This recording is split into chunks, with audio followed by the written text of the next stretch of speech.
रात के करीब 12 बजे थे। गांव के बाहर एक पुराना कुआं था जिसके पास लोग शाम के बाद जाना पसंद नहीं करते थे।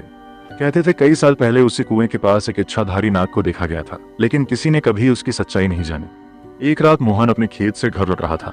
अचानक उसे रास्ते में किसी के पायल की आवाज सुनाई दी। छन छन छन। मोहन रुक गया, आवाज भी रुक गई। उसने पीछे मुड़कर देखा, लेकिन वहां कोई नहीं था। वह आगे बढ़ा ही था कि सामने एक खूबसूरत लड़की खड़ी दिखाई दी। लड़की ने धीमी आवाज में पूछा, क्या तुम मुझे इस कुएं तक छोड़ सकते हो? मोहन डरते हुए उसके पीछे चल पड़ा। जैसे ही दोनों कुएं के पास पहुंचे, लड़की अचानक रुक गई।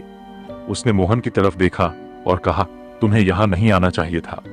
मोहन कुछ समझ पाता उससे पहले लड़की की आंखें चमकने लगी। उसके बाल हवा में उड़ने लगे और उसके पैरों के नीचे की जमीन पर अजीब से निशान बनने लगे। मोहन पीछे हटने लगा। तभी लड़की की आवाज बदल गई। मैं तुम्हें नुकसान नहीं पहुंचाना चाहती, लेकिन आज रात कोई और यहां आने वाला है। अचानक कुएं के अंदर से जोरदार फुफकार सुनाई दी। फिस। मोहन ने कुएं के अंदर देखा। अंधेरे में दो चमकती हुई आंखें दिखाई दे रही थी। तभी लड़की ने कहा, वो मेरा पीछा कर रहा है। मोहन ने जैसे ही दोबारा उसकी तरफ देखा, लड़की वहां नहीं थी। उसकी जगह जमीन पर एक लंबा सांप पड़ा था। मोहन की सांसें रुक गईं। सांप धीरे धीरे कुएं की तरफ बढ़ा और फिर अचानक इंसानी आवाज में बोला, भाग जाओ। मोहन बिना पीछे देखे गांव की तरफ दौड़ पड़ा। लेकिन अगले दिन जब गांव वालों ने उस कुएं के पास जाकर देखा तो वहां एक अजीब चीज मिली।